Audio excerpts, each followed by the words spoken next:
Viktor Serebryakov is the international president of an organization called Mensa. Well, it's a worldwide society of people from all occupational classes and every other kind of class, and from all sections of the community, who have done well in an intelligence test. That's an ordinary standard test of general mental ability. And that's what we aim to be, just a collection of intelligent people. I see. And what proportion of the population do you aim for when you're recruiting for your membership? Well, the arbitrary figure we chose, we had to choose some figure, was the top 2%. And how many people are members of Mensa? I think the figure's about 70,000, 72,000, something like that. You know, it's changing all the time. New Mensas are being formed, so it's a fluid figure, but something about that, around the world. About 15,000 here, 45,000 or so in America, and scattered about in various numbers in various places. And a few smaller ones in places like Europe. That's right, quite small ones. Some of the European countries have got a few hundred. Ireland is doing very well with about 250, and so on. But mostly, alas, the big bulk is in English-speaking countries. What kind of people do you meet in Mensa then?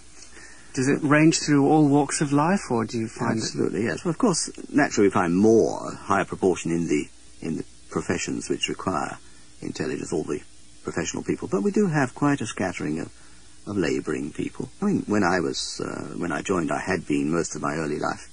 I may not sound like it, but I've passed from the working class into the middle class and changed my accent. But I was a manual worker till I was about 35, and it was only the discovery in the army that I was very bright that gave me the ambition to go for further things, and since then I've done very well, become an author and so on. How many books have you written? I think I'm on my 11th. Just 2 came out this very month, funnily enough. One was the history of Mensa, called Mensa, which gives a whole funny, curious story of how Mensa grew. And the other is another book of puzzles. I write puzzle books. I've also got a computer tape for games and so on, that sort of thing I do nowadays.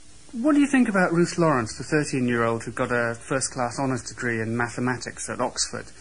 Do you think she'd have problems at school? Do you think, for example, it would be easy for her to make friends? I couldn't judge about her, but from my impression of the girl, I've rarely seen a 13-year-old who was so firmly on her feet and knew where she was. And I think her father has done an incredibly good job with her.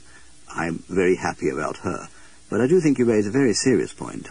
Many members of Mensa, particularly those from where the home environment is less sympathetic to a bright child, where the parents may even be jealous, and certainly school teachers may be, very severe on a too clever child.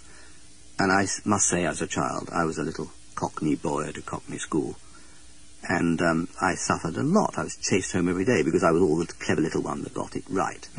And yes, I think you've got big problems. Many bright people, particularly from humble circumstances, have very serious problems, and not always do they cope with them very well.